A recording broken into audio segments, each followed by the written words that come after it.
محمدا عبده ورسوله صلى الله تعالى عليه وعلى آله وأصحابه وبارك وسلم تسليما كثيرا كثيرا. أما بعد فأعوذ بالله من الشيطان الرجيم. بسم الله الرحمن الرحيم. وقيضنا لهم قرناء فزينوا لهم ما بين أيديهم وما خلفهم. بارك الله لنا ولكم في القرآن العظيم ونفعنا به. أستغفر الله لي ولكم ولسائر المسلمين إنه هو الغفور الرحيم. اللهم صل على سيدنا محمد وعلى آل سيدنا محمد وبارك وسلم. اللهم صل على سيدنا محمد وعلى آل سيدنا محمد وبارك وسلم. اللهم صل على سيدنا محمد وعلى آل سيدنا محمد وبارك وسلم. সমস্ত প্রশংসা আল্লাহ তাআলার জন্য, যিনি আমাদেরকে আজকেও এখানে জুমার নামাজ আদায়ের লক্ষ্যে আল্লাহর ঘর মসজিদে আসার তৌফিক দান করেছেন। আলহামদুলিল্লাহ। হাদিস শরীফে নবীজি সাল্লাল্লাহু আলাইহি ওয়াসাল্লাম বলেছেন, আমরা মানুষরা আল্লাহর দুটি বড় নিয়ামতকে সবচেয়ে বেশি অবহেলা করি। এবং নবী সাল্লাল্লাহু আলাইহি ওয়াসাল্লাম বলেন যে নি'মাতানে মাগবুনুন ফিহিমা কাসীরুম মিনান নাস। অধিকাংশ মানুষই এই দুটি নিয়ামতের মূল্যায়ন করে না, মূল্য দেয় না। নবীজি বলেছেন অধিকাংশ মানুষ, কাসীরুম মিনান নাস, মানুষদের একটা বিশাল সংখ্যা। একটা হলো আসিহা, সুস্থতার নিয়ামত। সুস্থতার নিয়ামতের আমরা মূল্যায়ন করি না, বরং আমাদের সুস্থতা যত বেশি গুনাহ তত বেশি। সুস্থ আছি, সবল আছি, তো গুনাহ করছি। ইবাদতের চিন্তা কখন আসে? যখন অসুস্থ হই। ইবাদতের চিন্তা তখন আসে যখন বুড়া হয়ে যায়। সুস্থতার ইবাদত আল্লাহর কাছে প্রিয়।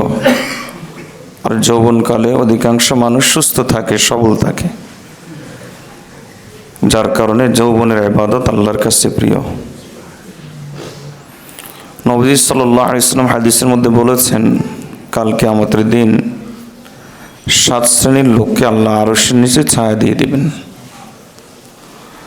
তার মধ্যে এক শ্রেণী হলো ওয়াশাবুন নাশআ ফি ইবাদাতিল্লাহ।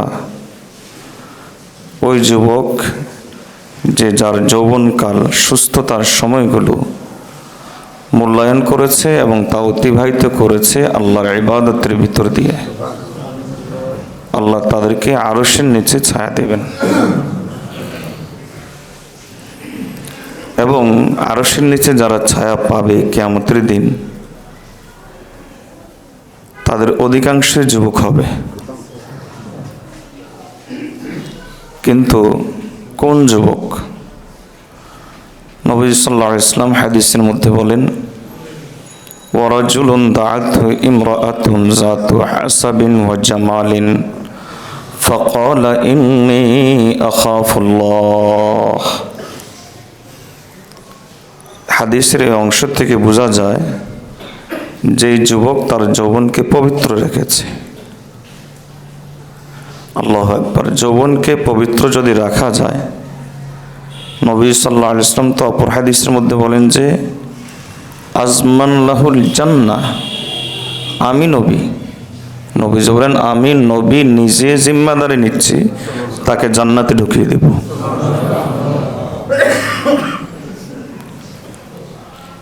অপর নারী তাকে আকর্ষণ করেছে ছবির মাধ্যমে, মোবাইলের মাধ্যমে, স্মার্টফোন দিয়ে, ইন্টারনেট দিয়ে, অথবা বিলবোর্ড দিয়ে, অথবা রাস্তাঘাটে সরাসরি বিভিন্ন পরিবেশে পরিস্থিতিতে পড়ে দৃষ্টির হেফাজত করা তার জন্য কষ্টকর ছিল, কিন্তু সে দৃষ্টির হেফাজত করেছে আল্লাহর ভয়ে। ফেসবুক খুলেছে, যখন খারাপ ছবি চলে এসেছে, অশ্লীল ছবি অথবা পরনারীর ছবি, সঙ্গে সঙ্গে সে আল্লাহর ভয়ে ওখান থেকে বের হয়ে গেছে। গুনার সামনে পড়ে যাওয়া, সামনে আসা, এটা গুনাহ নয়। দুনিয়াতে যখন আসি তখন কাঁটা বিছানো থাকবে, গুনার পরিবেশ বিদ্যমান থাকবে, ফিতনা একের পর এক আসতে থাকবে। আর নবী সাল্লাল্লাহু আলাইহি ওয়াসাল্লাম বলেছেন যে পুরুষদের জন্য মা তারাকতু মিন বা'দি ফিতনাতান আদাররা লিররিজালি মিনান নিসা, আমি পুরুষদের জন্য নারীর ফিতনার চাইতে ভয়াবহ ফিতনা দ্বিতীয়টি রেখে যাইনি। তো যুবকদের কাছে এগুলো বারবার উপস্থাপন হতে থাকবে নানাভাবে, অনলাইনে অফলাইনে, কিন্তু সে এগুলো থেকে অতি সতর্কভাবে সন্তর্পণে বেঁচে থাকবে। কার ভয়ে? আল্লাহর ভয়ে।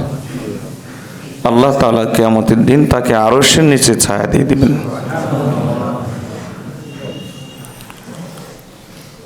আমাদের যৌবনকাল অত্যন্ত গুরুত্বপূর্ণ, অথচ এই সুস্থতা আর যৌবন, যখন আমরা সুস্থ থাকি তখন অধিকাংশ মানুষ এর মূল্যায়ন করি না। যুবকরা বাদও যারা বৃদ্ধ, আর বৃদ্ধদের মধ্যে সুস্থের সংখ্যা কমই হয়, যারাও বা হয় তারাও মূল্যায়ন করে না। নবী সাল্লাল্লাহু আলাইহি ওয়াসাল্লাম আফসোস করে বলেছেন, মাগবুনুন ফিহিমা কাসীরুম মিনান নাস, অধিকাংশ মানুষ এই দুটি নেয়ামতের মূল্যায়ন করে না। আর আরেকটি হলো সময়, সময়ের নেয়ামত। পুঁজিবাদ আমাদেরকে একটা শিক্ষা দিয়েছে, পয়সা কামানোর পিছনে সময় খরচ করা, আমরা মনে করি এটার নাম হলো সময়কে কাজে লাগানো। সময় কাজে লেগেছে, সময় কাটে না, অবসর হয়ে গেছি, এরকম বহু সিনিয়র লোকের কাছে শোনা যায়, সময় কাটে না, অবসর হয়ে গেছি। আর মুমিন কি কখনো অবসর থাকতে পারে? মুমিন তো প্রতিটা সেকেন্ডকে মূল্যায়ন করে এবং প্রতিটা সেকেন্ডে সে আখিরাত কামাই করে।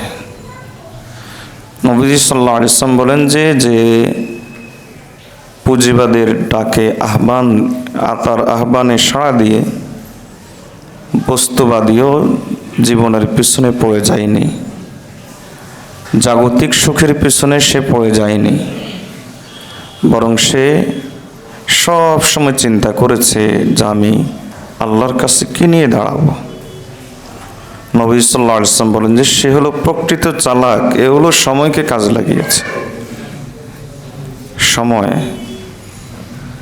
চাইলেই আমরা আবার পিছনের সময় নিয়ে আসতে পারি না, এটাই তো বাস্তবতা।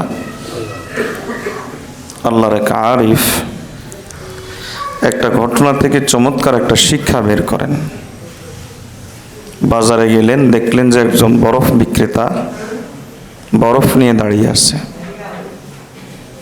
তো বরফ এখনো তার বিক্রি হয় নাই, সন্ধ্যা নেমে আসছে, বাজার বন্ধ হয়ে যাবে। এখনকার ফিতনার যুগের বাজার তো হলো রাত যত গভীর হয় বাজার তত গরম হয়। এটা ইসলামী সমাজের বাজার না, এটা পাশ্চাত্য শিখানো তাদের দিক নির্দেশনা মাফিক আমাদের মার্কেট পলিসি পরিচালিত হয়, যার কারণে রাত যত গভীর মানুষের সমাগম তত বাড়ে। আলহামদুলিল্লাহ আমাদের দেশে এখনো কিছুটা, পুরোপুরি না হলেও কিছুটা নিয়ন্ত্রণে আছে, যে নিয়ন্ত্রণটা আবার বিভিন্ন দিবস আসলে থাকে না। বিশেষ করে চাঁদ রাতে তো এই নিয়ন্ত্রণ থাকেই না। তো রাসূলুল্লাহ সাল্লাল্লাহু আলাইহি ওয়াসাল্লাম সন্ধ্যার পরে বেচা কিনা পছন্দ করতেন না। ফজরের পরে দোকান খুলবে, অতি দ্রুত দোকান খুলবে। নবী সাল্লাল্লাহু আলাইহি ওয়াসাল্লাম দোয়া করেছেন, আল্লাহুম্মা বারিক লি উম্মতি ফি বুকুরিহা, ও আল্লাহ আপনি আমার উম্মতের সকালবেলা যত কাজ করবে, জিকির, আজকার, কোরআন তেলাওয়াত, হালাল কাজ, আল্লাহ সব কাজের মধ্যে বরকত দান করেন। সারাদিন 2 ঘন্টা হাঁটেন আর ফজরের পর আধা ঘন্টা হাঁটেন। ডাক্তাররা বলে এতে ফায়দা বেশি, ডাক্তার বলেছে এজন্য ফায়দার কথা বুঝলাম, নবীজি যে দোয়া করেছেন এটা ভুলে গেলাম। অথচ এটা তো নবীজির দোয়ার বরকত, নবী সাল্লাল্লাহু আলাইহি ওয়াসাল্লাম দোয়া করেছেন তাই। তো যেটা বলতে চেয়েছিলাম, আমরা এই 2টি নেয়ামতের মূল্যায়ন করি না। একটা হলো সুস্থতার নেয়ামত, আর একটা হলো সময়ের নেয়ামত। তো আল্লাহর ওই ওলি দেখলেন যে বরফ বিক্রেতা বরফ বিক্রি করছে, সন্ধ্যা যখন নেমে আসছে তখন সে কান্নাকাটি শুরু করে দিল, বলল যে আফসোস, আমি তো শেষ হয়ে যাচ্ছি, আমার পুঁজি শেষ, যদি তোমরা পারো কেউ আমাকে বাঁচাও, আমার বরফগুলো কিনে নাও, কারণ বরফ গলে যাচ্ছে। আল্লাহর এই আরেফে চিত্র দেখে তিনি বললেন, হো রহি হ্যায় উমরে মেসলে বরফে কম, চুপকে চুপকে রফতা রফতা দম বদম। আমাদের এই জীবনটাও তো এরকম বরফের মতো গলে যাচ্ছে। এই যে রাস্তার পাড়ে বসে আড্ডা দিচ্ছি, এই সময়টা কি চাইলে আবার ফিরিয়ে আনতে পারবো? ঘন্টার পর ঘন্টা যে ফেসবুকে নষ্ট করছি, ঘন্টার পর ঘন্টা যে ইউটিউবে নষ্ট করছি, বুড়ারা যে রিমোট কন্ট্রোল নিয়ে বসে থাকি, বিভিন্ন সিরিয়াল দেখি, এই সময়টা কি চাইলে ফিরিয়ে আনতে পারবো? এই সময়টাতে চাইলে ফিরিয়ে আনতে পারবো না। আমাদের জীবন বরফের মতো গলে যাচ্ছে, আস্তে আস্তে আস্তে আস্তে আমাদের জীবনটা এরকম শেষ হয়ে যাচ্ছে। পশ্চিমাদের একটা চক্রান্ত হলো যে আমাদের অন্তরে যেন এই অনুভূতিগুলো না থাকে, যে আমার জীবনের একটা দিন শেষ হয়ে যাওয়া, এর অর্থ হলো আমার জীবনের একটা দিন বিয়োগ হয়ে যাওয়া। আমাদের শাইখ মুর্শিদ চমৎকার করে বলেন, আমরা মনে করি আমাদের বয়স বাড়ে, আমাদের বয়স তো বাড়ে না, আমাদের বয়স তো কমে। পৃথিবীর কোন অঙ্ক আছে এরকম যে বিয়োগ হলে সেটাকে বাড়া বলা হয়? আমাদের হায়াত থেকে বয়স তো বাড়ছে না, আমাদের হায়াত থেকে বয়স তো কমে যাচ্ছে। নবী সাল্লাল্লাহু আলাইহি ওয়াসাল্লাম বলেন, আদ-দুনিয়া মুকবিলাতুন আদ-দুনিয়া মুদবিরাতুন ওয়াল আখিরাতু মুকবিলাতুন। একটা দিন চলে যাচ্ছে, এর অর্থ হলো তুমি একটা দিন আখিরাতের সামনে চলে আসছো। একটা সেকেন্ড চলে যাচ্ছে, এর অর্থ হলো তুমি 1 সেকেন্ড আখিরাতের দিকে এগিয়ে গেছো। প্রশ্ন হলো কি নিয়ে এগোচ্ছ, কি নিয়ে তুমি অগ্রসর হচ্ছ? আখিরাতে তোমার এই দুনিয়ার সুখ শান্তি যেগুলোর পিছনে পড়েছিলাম, রূহকে বাদ দিয়ে শরীরের পিছনে মেহনত করেছি, কলবকে বাদ দিয়ে মনের পিছনে নফসের পিছনে মেহনত করেছি, আল্লাহর মহব্বত বাদ দিয়ে বস্তুর পিছনে মেহনত করেছি, আখিরাত বাদ দিয়ে দুনিয়ার পিছনে মেহনত করেছি। এগুলো তো আখিরাতে কাজে আসবে না। একটা সময় যখন চোখ খুলবে, এটা তো নির্ঘাত সত্য কথা, আমার জীবন যখন শুরু হয়েছে, এই শুরু হওয়াটা যখন সত্য, এটা যে শেষ হবে এটাও তো সত্য। কিন্তু আমরা মাঝখানের সময়টাতে জীবন যে শেষ হয়ে যাবে এই কথাটা কেন ভুলে যাই? এজন্য হাসান বসরি রহমতুল্লাহ আলাইহি তিনি বলেন, প্রতিটা দিন যখন সূর্য উদিত হয়, সূর্য উদিত হওয়ার সঙ্গে সঙ্গে তখন প্রতিটা দিন প্রত্যেক ব্যক্তিকে উদ্দেশ্য করে একটা কথা বলে। কি বলে? ইয়া ইবনা আদম আনা ইয়াউমুন জাদীদ ওয়া আলাইয়া আমালুকা শাহীদ ফাগতানিবনি ফাইন্নী লা আউযু ইলা ইয়াউমিল কিয়ামা। যদি হৃদয় থাকে, অন্তর থাকে, তাহলে এই কথাগুলো অন্তরকে চৌচির করে দেওয়ার জন্য যথেষ্ট। আর যদি এমন হয় অন্তর আছে কিন্তু আল্লাহর ভাষায় অন্তর নাই। চোখ আছে কিন্তু আল্লাহর ভাষায় দৃষ্টি নাই। পয়সাওয়ালা পয়সা নাইয়ের মতো অবস্থা। যদি এমনটি হয় তাহলে এই কথাগুলো তার জন্য কিছুই না, মনে হবে যে এগুলো গতাগণিতিক কোনো কথা। আমাদের এক একটি সেকেন্ড কতটা মূল্যবান আপনি কি বলেন, কি চিন্তা করেন? আপনি বলেন তো, যখন হায়াত শেষ হয়ে যাবে, দুনিয়ার সমস্ত সম্পদ লুটিয়ে দিয়ে একটা দিন বেঁচে থাকতে পারবেন? একটা দিন তো পরের কথা, 1 মিনিট কি আপনি বেঁচে থাকতে পারবেন? মালাকুল মউতকে কি বলতে পারবেন একটু সময় দেন, অথবা তাকে ঘুষ দিতে পারবেন যে ঠিক আছে একটু পিছায় নেন, আপনি আমাকে বাদ দিয়ে আরেকজনের জান কবজ করেন? এগুলো তো আমরা করতে পারবো না। তো এই জন্য হাসান বসরি রহমতুল্লাহ আলাইহি বলেন যে প্রতিটা দিন যখন শুরু হয়, দিন প্রতিটা মানুষকে সম্বোধন করে একটা কথা বলে। সে কথাটা কি? সে কথাটা হলো এই, আনা ইয়াউমুন জাদীদ, আমি আজ তোমার জন্য নতুন একটা দিন শুরু করেছি, আমার সূচনা হয়েছে। এই মাত্র আমি জন্ম লাভ করেছি তোমার জন্য, তোমার জন্য আমি জন্ম লাভ করেছি। আর আজকের দিনে তুমি যতগুলো আমল করবে 24 ঘন্টার ভিতরে, ওয়া আলাইয়া আমালুকা শাহিদ, আমার জমিন, আমার প্রতিটা অংশ, প্রতিটা সেকেন্ড, প্রতিটা মাইক্রো সেকেন্ড তোমার আমলগুলো সিসি ক্যামেরার মতো দেখবে। কোথায় তুমি কি আমল করছো? আর আমাদের জমিনও সিসি ক্যামেরার মতো কাজ করে যাচ্ছে, আমাদের প্রতিটা কাজ সে দেখছে।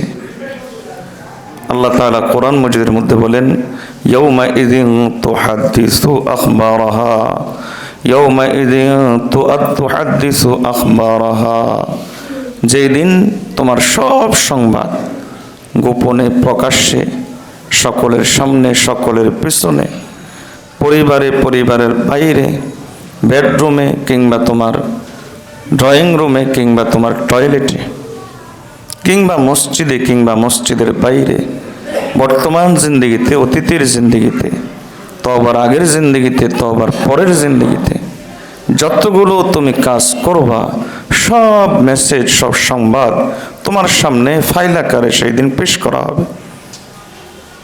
পেন ড্রাইভ যেরকম স্ক্রিনে লাগালে তারপর ভিডিও শুরু হয়ে যায়, তোমার এরকম পেন ড্রাইভ তৈরি হয়ে যাচ্ছে। কাল কিয়ামতের ময়দানে সকলের সামনে সেটা চালু করে দেওয়া হবে।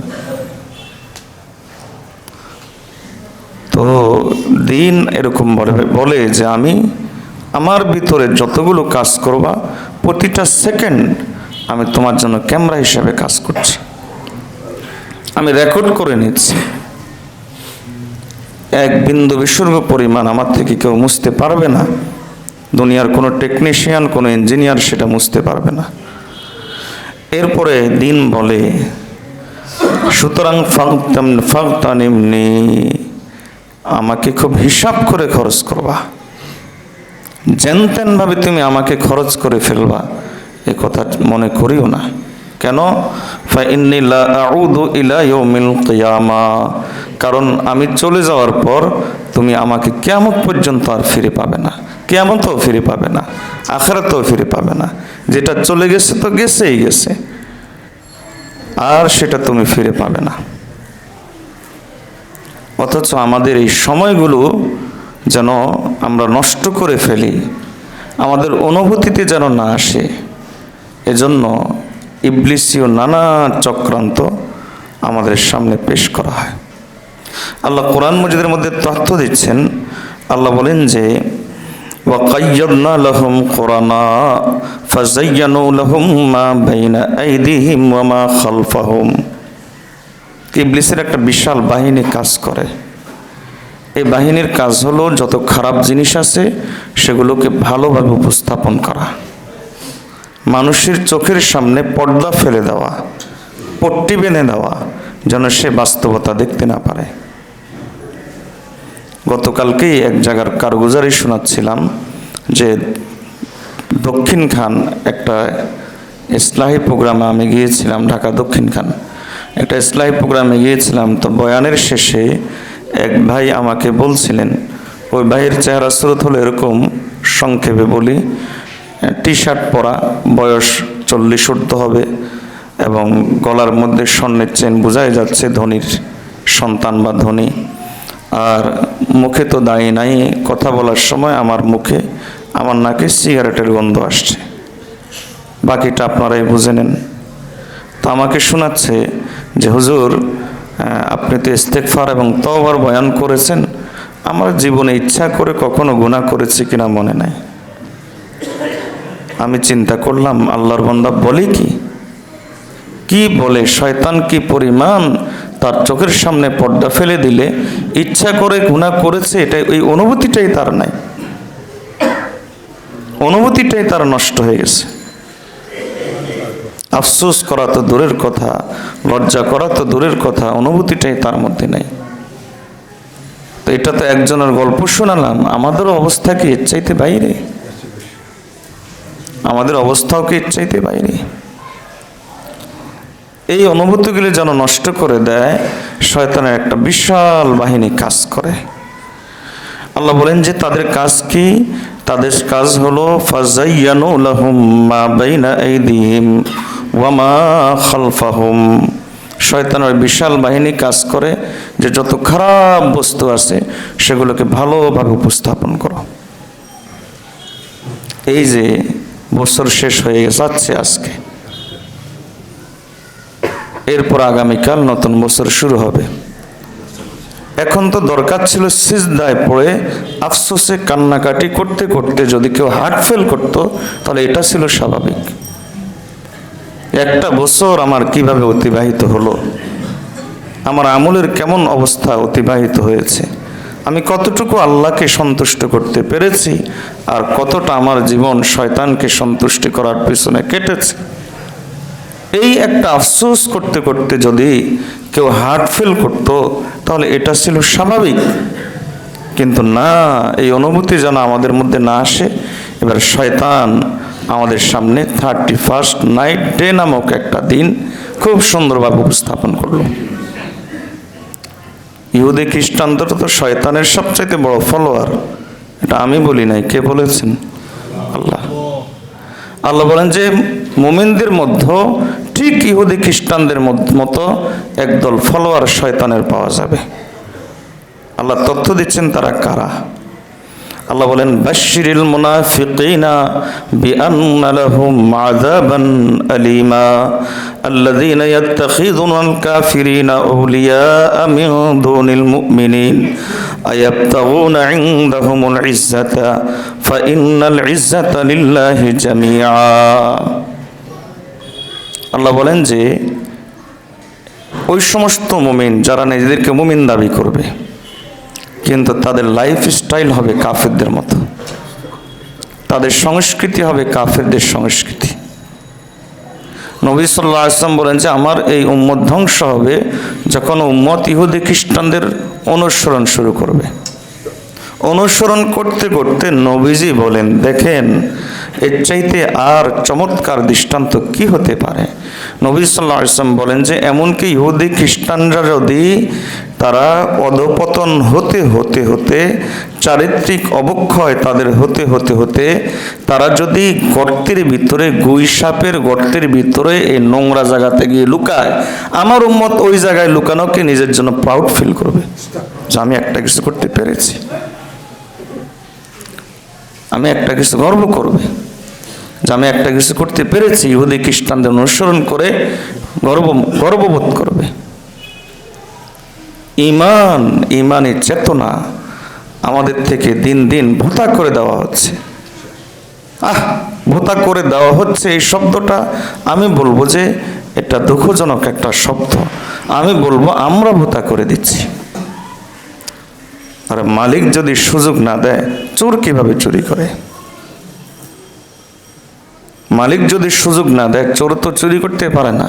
আমরা তো আমাদের দরজা জানলা সব খোলা রেখেছি ইহুদি খ্রিস্টানদের জন্য। আয় আমাদের ঈমান চুরি করে নিয়ে যা, আয় আমাদের চরিত্র চুরি করে নিয়ে যা, আয় আমাদের সময়গুলো তোরা নিয়ন্ত্রণ কর। আমাদের হাতে শিকল দিয়ে দিয়েছে, নাম দিয়ে দিয়েছে ইন্টারনেট।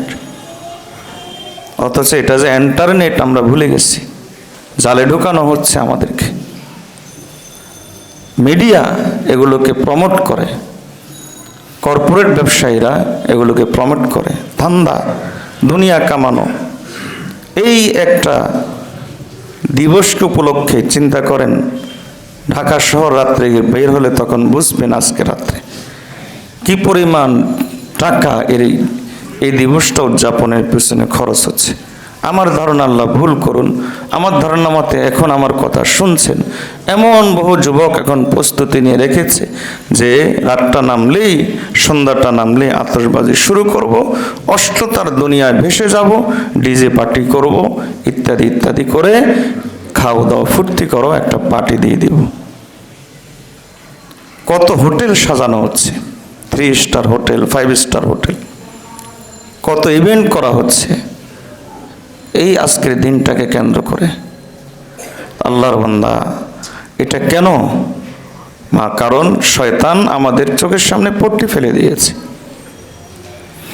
শয়তান এটাকে আমাদের সামনে পেশ করেছে একটা উদযাপনের দিন হিসাবে, উৎসবের দিন হিসাবে।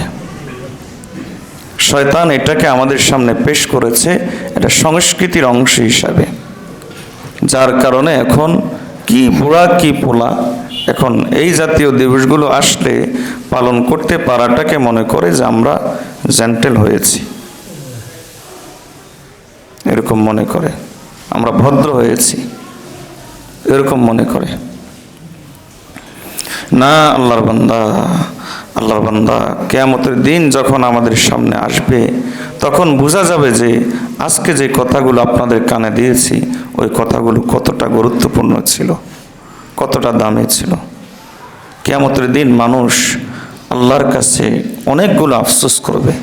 তোমাদের কোরআন মাজিদের মধ্যে এসেছে যে প্রথম আফসোস করবে, তারা বলবে, ওগো আল্লাহ, ইয়া লাইতানি কদ্দামতু লি হায়াতি, জীবনটাকে যদি এভাবে শেষ না করতাম।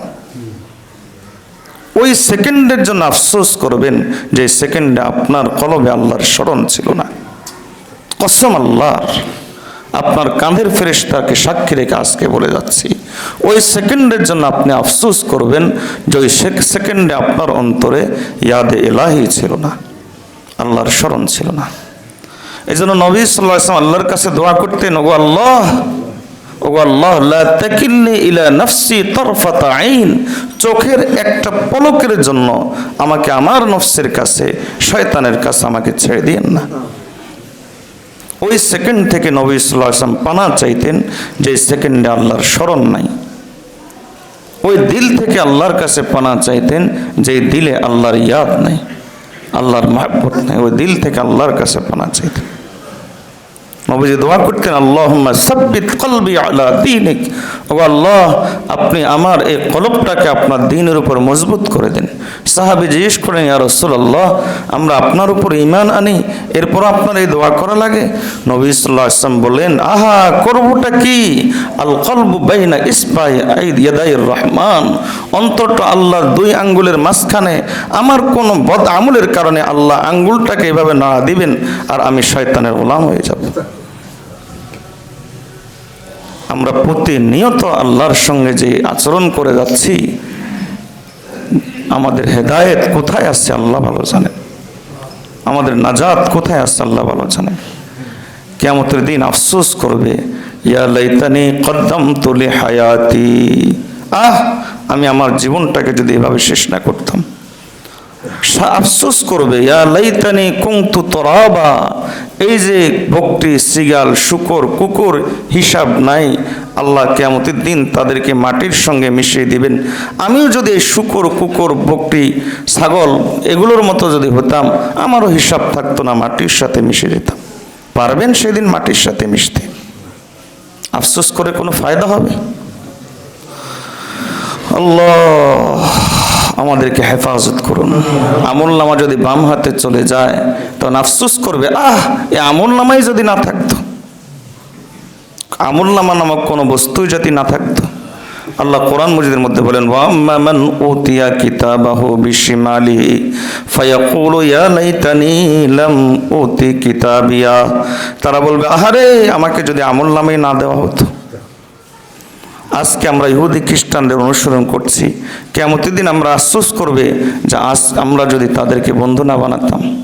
ইয়া লাইতানি লাম ইয়াত্তাখিজ ফুলানান খলিলা, আহারে যদি আমি অমুককে, অমুক দলকে, অমুক গোষ্ঠীকে বন্ধু না বানাতাম। স্লোগান দিই আমরা বিভিন্ন চোরের পিছনে, বাটপারের পিছনে, দুর্নীতিবাদের পিছনে, সন্ত্রাসের পিছনে। কাল কিয়ামতের ময়দানে দেখা যাবে কে প্রকৃত বন্ধু ছিল, কে আপনার শত্রু ছিল। দেখা হবে কাল কিয়ামতের ময়দানে, ইনশাআল্লাহ দেখা হবে। আল্লাহ আমাদেরকে বুঝার তৌফিক দান করুন। আফসোস করবে, ইয়া লাইতানা আতা'না আল্লাহ ওয়া আতা'না রাসূল, আহারে আমরা যদি আল্লাহ এবং তার রাসূলের অনুসরণ করতাম। চিন্তা করেন এই 31st নাইটের মধ্যে, এই যে নববর্ষ উদযাপনের মধ্যে কতগুলো শয়তানি আছে। এক নম্বর তো শিরিক আছে এখানে, শিরিক, কারণ এটার ইতিহাস শিরিকের মাধ্যমে। এটা রোমান মুশরিকরা এটা আবিষ্কার করেছে। তারা তাদের দেবতার পূজা করত আর মনে করত সারা বছরের ভালো মন্দ নির্ণয় করে আমার এই দেবতা। আর আমাদের মুসলিম সমাজের তরুণরা, যুবকরা, যুবক যুবতীরা এগুলো উদযাপন করে। অশ্লীলতা তো আছেই, ডিজে পার্টি তো আছেই, অর্থ অপচয় তো আছেই। এক একটা 31st নাইট ডেতে যে পরিমাণ অর্থ অপচয় হয়, এই অর্থ যদি ঠিকভাবে বন্টন করা হতো, দেশে কোনো শীতার্ত, গরিব, দুঃখী, ফকির, মিসকিন থাকতো না। মানুষ না খেয়ে মারা যাচ্ছে, নিজের সন্তানকে বিক্রি করে দিচ্ছে, আর আমরা এই সমস্ত অপসংস্কৃতির পিছনে আমাদের উপার্জিত সম্পদ খরচ করছি। আল্লাহ আমাদেরকে হেফাজত করুন, আল্লাহ আমাদেরকে হেফাজত করুন। সময়ের অপচয় আছে। এই জাতীয় অপসংস্কৃতির পিছনে যারা পড়ে যায়, আল্লাহর বান্দা, তারা জীবনে ইবাদতের স্বাদ পায় না। নামাজ তাদের কাছে ভালো লাগবে না, রোজা ভালো লাগবে না, হজ ভালো লাগবে না, নেক আমল ভালো লাগবে না, নেক পরিবেশ ভালো লাগবে না। এই জাতীয় দিবস যারা উদযাপন করে, তারা ধীরে ধীরে গুনার প্রতি তাদের আকর্ষণ আরো বেড়ে যায়। এটা সত্য কথা, জানা কথা। গান হারাম এটা কে না জানে, অশ্লীলতা হারাম এটা কে না জানে। যদি না জানি তাহলে তো আমি তো মুসলমান বলারই অধিকার হারিয়ে ফেলেছি। গান হারাম এটার জন্য কি ওয়াজ লাগে? অশ্লীলতা হারাম এটার জন্য কি ওয়াজ লাগে? 31st নাইট ডে এটা যে হারাম, এটা করলে যে ইহুদি খ্রিস্টানদের সাথে আমার হাসর হবে, এটার জন্য কি ওয়াজ লাগে? এটা তো মুসলমানের ঘরে জন্মগ্রহণ করার সাথে সাথে এই কথাগুলো জানে। এরপরও ওলামায়ে কেরামকে সতর্ক করতে হয়। কেন করতে হয়? বুঝেন আমাদের ইমানের অবস্থা কি পরিমাণ, কি অবস্থা আছে, কতটা দৈন্যতার শিকার। আমাদের সংস্কৃতি, আমাদের সক্রিয়তা, আমাদের ঐতিহ্য এতটাই ভুলে গেছি। এখন মুসলিম যুবকেরা, আমি মাঝে মাঝে বলি যে মুসলিম যুবকেরা এখন ইসলামের বিজয়ের স্বপ্ন দেখে না, এখন স্বপ্ন দেখে গার্লফ্রেন্ড কিভাবে বাড়ানো যাবে, এখন স্বপ্ন দেখে কিভাবে বেস্ট ফ্রেন্ড বাড়ানো যাবে, এই জাতীয় স্বপ্ন তারা দেখে। এখন তাদের সময়গুলো আর গভীর রাতের সময়টা তা আর রাতের তাহাজ্জুদে চোখের পানি দিয়ে কাটে না। এখন গভীর রাতের সময় কাটে নর্তকীদের সাথে, বেশ্যাদের সাথে, ব্যভিচারীদের সাথে তাদের সময়গুলো কাটে। আল্লাহর সঙ্গে বন্ধুত্ব করাটাকে নিজের জন্য গৌরবের বিষয় মনে করে না। এখন মনে করে যে যত বড় দুনিয়াদার, যত বড় আল্লাহর নাফরমান, সে এখন তত বড় সম্মানিত। আর তার সঙ্গে যদি আমি বন্ধুত্ব করতে পারি, তাহলে মনে করি যে আমি একটা কিছু করেছি। দেখা হবে আখিরাতে। যারা নবী সাল্লাল্লাহু আলাইহি ওয়াসাল্লাম বলেন, আফসোস আমার উম্মতের জন্য, আমি দুটা শ্রেণীকে আমার উম্মতের দেখে যাই নাই। একটা শ্রেণী এমন হবে যারা আল্লাহর জন্য নিজের গর্দানকে পেশ করার জন্য সদা সর্বদা প্রস্তুত থাকবে। আর আরেকটা শ্রেণী, হায় আমার উম্মতের মধ্যে এমন হবে যারা মুনাফিক ইহুদি খ্রিস্টানদেরকে যারা বন্ধু বানাবে, আর গায়রুল্লাহকে তারা পূজা করবে, গায়রুল্লাহকে প্রতিষ্ঠিত করার জন্য তারা কাজ করবে। নবীজির এই কথার সাথে আমার আর আপনার অবস্থান মিলান, বর্তমান অবস্থানকে মিলান। নবী সাল্লাল্লাহু আলাইহি ওয়াসাল্লাম বলেন, আমার উম্মতের পুরুষরা এই দুই শ্রেণীকে আমি দেখি নেই, যে আমার উম্মতের পুরুষেরা তারা অহংকারী হবে, আর আমার উম্মতের নারীরা ইয়ামজাহু ফিস সুক, বাজারে তারা অশ্লীলভাবে ঘোরাফেরা করবে, নিজের সতর দেখিয়ে স্পর্শকাতর অঙ্গগুলো নাচিয়ে তারপরে জাহিলিয়াত যুগের নারীর মতো তারা বাজারে ঘোরাফেরা করবে। বলেন সেই সময়টা কি এখন চলছে না? নবী সাল্লাল্লাহু আলাইহি ওয়াসাল্লাম বলেন, তখন অবস্থা হবে এমন, মেয়েরা নিজেদের পেট কাটার ভিতরেই নিজেদের সুখ খুঁজে বেড়াবে। নবীজির কথা, ইয়াবকিরনা বুতুনাহুন্না, তারা তাদের পেট কাটার ভিতরেই এবং তাদের রেহেমের ভিতরে, গর্ভাশয়ের ভিতরে যা কিছু আল্লাহ রেখেছেন যে সন্তান জন্মদানের ক্ষমতা, সেটাকে বের করে ফেলে দেওয়াটাকেই তারা মনে করবে যে এটা গর্বের বিষয়। বলেন এর চাইতে স্পষ্ট কথা আর কি হতে পারে? এর চাইতে পরিষ্কার কথা আর কি হতে পারে? আল্লাহ আমাদেরকে যাবতীয় অপসংস্কৃতি থেকে বেঁচে থাকার তৌফিক দান করুন। আল্লাহর ওয়াস্তে যুবকদেরকে বিশেষ করে বলছি, এ জাতীয় অপসংস্কৃতির পিছনে আমার এই অতি মূল্যবান সময় নষ্ট করব না। যে সময়টাতে গুনাহ করি নাই, কিয়ামতের দিন তো সেই সময়ের জন্য আফসোস করব, কেন এই সময়টাতে আল্লাহর কোনো ইবাদত করি নাই। সেখানে যে সময়টাতে আমি গুনার ভিতরে ডুবে থাকি, চিন্তা করে দেখি সেই সময়টার জন্য কি পরিমাণ আফসোস কিয়ামতের দিন করতে হবে। আল্লাহর সামনে লজ্জিত হতে হবে, নবীজির সামনে লজ্জিত হতে হবে, উম্মত হয়েও আবু জেহেলদের সঙ্গে হাসর করতে হবে। এর চাইতে দুর্ভাগা আর হতভাগার বস্তু কি হতে পারে? এর চাইতে আফসোসের জিনিস আর কি হতে পারে? আবু বকর রাদিয়াল্লাহু তাআলা আনহু, ওমর রাদিয়াল্লাহু তাআলা চিনবেন না, নবীজি চিনবে না, এর চাইতে আফসোসের বিষয় কি হতে পারে?